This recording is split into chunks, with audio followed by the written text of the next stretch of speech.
Welcome to Doctors Rating Trends. Today we're talking about vitamin D. Is it a useful supplement, or are you just pissing your money away at the GNC? For those newcomers here, this is the show where identical twin doctors take a look at the medical trends of today. Each of us takes a side, we do the deep dive on the research, and try and figure out what's real and what isn't. My name is Jess Jones. By way of background, I have an MD from Columbia University, and then went on to take a look at all of the latest and greatest medical trends in the venture capital space for quite a few years, trying to suss out what's real and what isn't. I'm Jackson Jones. I'm a Harvard-trained orthopedic surgeon, and when the trends finally get sussed out, I'm the one that actually applies them and see if there's any validity to them. All right, let's get into it. So what is vitamin D? Vitamin D is a pro-hormone, which means it is a precursor to a hormone that your body will use the vitamin D to make. It comes in 5 types. Generally, it goes 1 through 5, but the most common are vitamin D2 and vitamin D3, which we'll be talking about later. It's also a fat-soluble hormone. We don't normally talk about the solubility of hormones. It is getting into the weeds on this show, but it will be important later when we get into deficiency of vitamin D, because if fat is absorbing it, fat people can become deficient because it third spaces into the fat cells. So one of the exciting things I found when I was researching vitamin D was that there is some theory out there it might be the world's oldest hormone. They found in a phytoplankton that grows in the Atlantic Ocean today that it made vitamin D, turning a precursor of vitamin D into vitamin D using UV radiation, the same way that we do as mammals and all other creatures on Earth. The exciting part about this is that this phytoplankton hasn't changed its structure in the last 750 million years, which means almost 750 million years ago, living organisms were making vitamin D in the same way that they do today. So what does vitamin D do? Like we said earlier, it's a pro-hormone, which means it's going to turn into a hormone. Once it's absorbed into the bloodstream, it then goes through the liver. And from the liver, it turns into 25-hydroxyvitamin D. It has to go through one more stage, and that is in the kidneys, where it turns into 125-dihydroxyvitamin D, which is its final form, which is a hormone form. The hormone then goes on to modulate calcium absorption, bone density, cell growth, immune system modulation, and gene expression. How do you get vitamin D? The number one way to get vitamin D is creating it with your skin. You have a precursor to vitamin D in your skin that once UV radiation is exposed to that precursor, it then turns into vitamin D. You can also get it in food, and a lot of nocturnal animals will have to get it this way. You can get it in mushrooms, you can get it in fish, and then one of the other ways that we'll talk about is you can get it in supplement form. One of the interesting facts about vitamin D being created in the skin is that it takes a substantial amount of UV radiation to do this. And one of the things that they found in research is that beyond the 33rd latitude, whether it's north or south, you don't have enough exposure to UV radiation to create vitamin D all through the winter months. Now, this doesn't affect a lot of people in the southern hemisphere. Most of the southern hemisphere is above the 33rd parallel, with the exception of New Zealand and Argentina, and then some penguins down in Antarctica. It is a completely different story with the 33rd latitude north.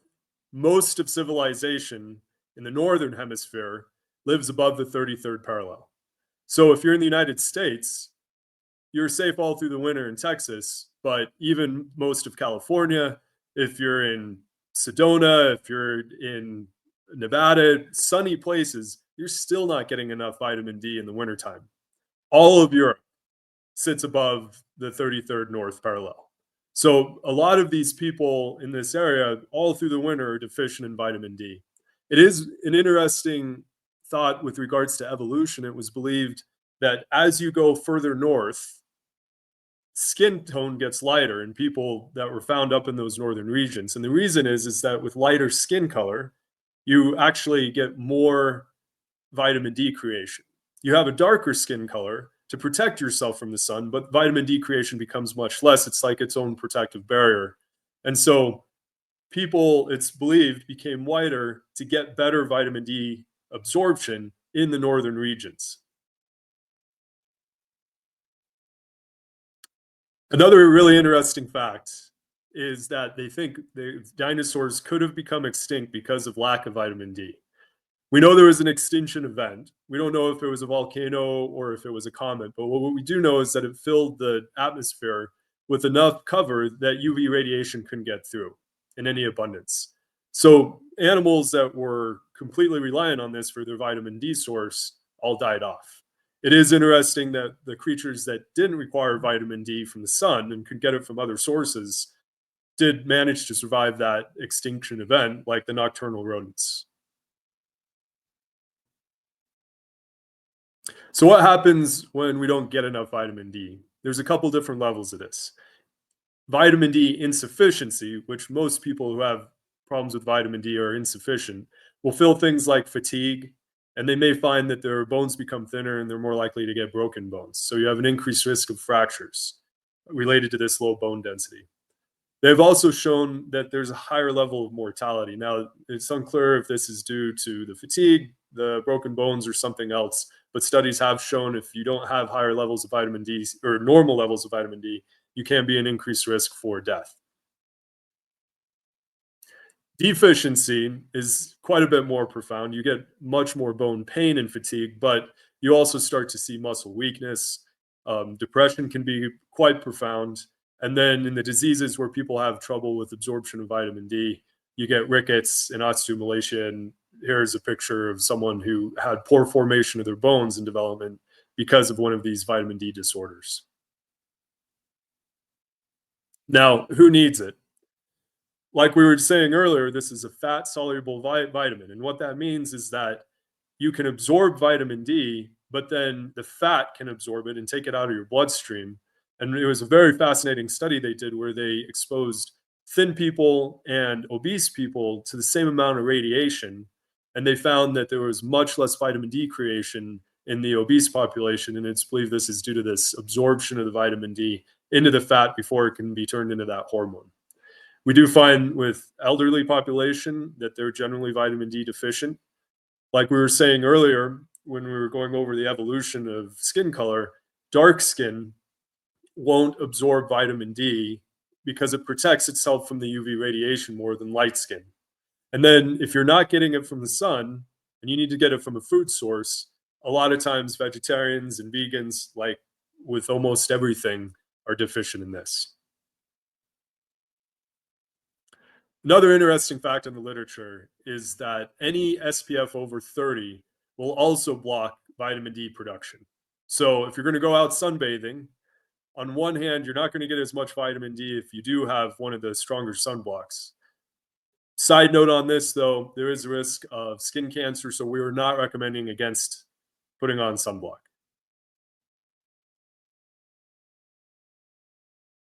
So how strong is the literature on this? We did find incredible studies that were done by endocrinologists on this particular supplement. And what we found is that for bone health, there's great literature that says that you absolutely need vitamin D, and being deficient in it will lead to brittle bones. Energy levels, there were a lot of Swiss studies that were done that also showed an incredible increase in energy level with vitamin D and a decrease if you're deficient. There are a lot of other studies out there, and there is speculation, mostly because they don't understand fully the mechanism behind. Maybe it's protective against cancer. It could potentially be protective against infection, cardiovascular mortality, or I should say death related to cardiovascular incidents is lower, better for mental health. And there was some interesting literature around the time of COVID. So COVID literature generally was extremely polarized, and we found great studies that would show one thing and great studies that would show something completely different. Here are some of the listed studies that showed that vitamin D was very protective against COVID in terms of the severity of the disease and getting the disease. And then there are some studies that said it had absolutely no effect. Again, when it comes to the COVID timeframe, extremely polarized. It's hard to really be able to put your finger on what was real and what wasn't real, but we did see some substantial literature saying vitamin D was protective against COVID. So when doing these programs, it's always really exciting to take the negative side of things, because poking holes in literature and poking holes in trends is just so cathartic and fun. But the issue that I ran into is that so much of the literature in this space was actually created by the special forces of the medical world, which is the endocrinologists. This is a group of uber nerds that are absolutely meticulous in putting together studies and taking great pride in making sure that they're doing it right. You see these guys walking around the hospital, and you know that you're not going to be competing for, women's attention with them or anything like that. But then you go into the journal club and they suddenly become the absolute dominant monsters of the medical space. They're just the unbelievable love that they have for getting into the science deeply and making sure that it's impeccable really came through when looking at the vitamin D studies. Something else that's kind of amazing about these studies is that this is not a supplement that anyone's going to be making any money off of. So you have no ulterior motives when putting these things together. So they could actually really focus on making sure that the science was right on the money. So started doing a dive on the literature, and I have to say I couldn't find anything wrong with any of it. These studies were absolutely brilliantly put together. Any of the confounders that you can think about lifestyle and obesity and anything that you might think that goes into the potential results that could be a variable that you wouldn't think of. They've thought of it all, and so the literature was excellent. So bottom line, without having to go through a lot of literature that was showing negatives on this, because there really isn't much, is the fact that this is a wonderful example of what's going on with vitamins, in that your body in general is equipped to give you the right amount of vitamins to handle the functions that you have on a daily basis. It's extremely rare that giving you a more than normal level, super normal level of a particular vitamin is going to make some sort of a health benefit better, or make you superhuman in some way. And vitamin D is no exception to that. Vitamin D, it knows how much it needs to be at the right level in your body. And then it actually has its own self-feedback mechanism that says that if there's too much of it, it tells itself to be excreted from your system. So like all vitamins, if you're taking too much of it, more than your body needs, you're just making your pee really expensive, and vitamin D is no exception to that. So let's get into the discussion about this and talk about the ups and downs with my brother. So you gave me a tough job on this one, Jackson. I took a look at the literature. The endocrinologists absolutely buttoned this one up. And it really does look like a wonderful thing to take if you're deficient, completely useless thing to take if you're not deficient, at least from the literature standpoint. But there's absolutely no question that if you drop below normal levels on this, you're going to be suffering. It was unbelievable. Just to reiterate what you were saying, going through this, you'd go into a study like the one with the fat absorption. And even before I got into that study, I was thinking of 15 different biases that could mess this thing up. And not only did they address it immediately in the beginning of the study, but then they were doing things like irradiating people with an equivalent amount of UV radiation and then immediately testing blood samples to see what the levels of vitamin D were. I mean, incredibly meticulous, well thought out studies, taking care of all the variables. They're in the literature, they are absolute titans, and it's pretty exciting.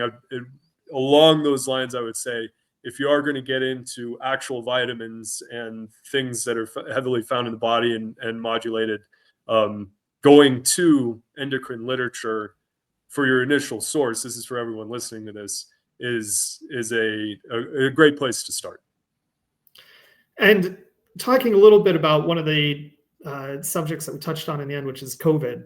And it's interesting that when you take a look at the literature around it, there's no question that the population that was really susceptible to COVID, the obese population with renal failure, with liver disease, things that are going to cause issues with oxygenation, are going to cause end organ damage, and those populations really theoretically should benefit from having more vitamin D. Chances are that they are deficient, and when they get more vitamin D, it it restores quite a bit of various functions throughout the body. And so it does make sense that if you're deficient and you get something like COVID, you're going to be much more susceptible. So I tend to believe the pro data that it is protective in deficient people, but it's also deficient for so many other things in life, like depression. It's entirely possible that seasonal affective disorder is because of low vitamin D. When you think, why is it that, if you're in Seattle, you're on your 10th cup of coffee and you can't quite feel good about yourself, there's a good chance it's because you're not getting enough vitamin D. I'd recommend, eating some fish and taking some vitamin D and see if that changes it. It's interesting you mentioned that you could potentially theorize that your body has a natural mechanism to try and get you into the sun, which is mood. And so it could be modulating its own creation. Just a theory. Yeah. They didn't go that heavy into theoretics in the endocrine literature, but a lot of our mood, a lot of our thought process is actually instinctually driven, and you could be driving yourself to more sunny places, and happier in the sunnier places as a way of feedback for your body to say, stay here. So get your ass down to Cabo. It's good for you. Exactly. Just makes a lot of sense. Mm-hmm. All right. Well, let's go to the scorecard. So the benefits for vitamin D, great literature out there. It only benefits you when you're deficient. It's great for bone health. It's good for mood and energy. It's good for immune health, cardiovascular health, and potentially COVID-19. So the downsides, not too many of these. One is that you're just taking something you don't need, so it makes your pee really expensive.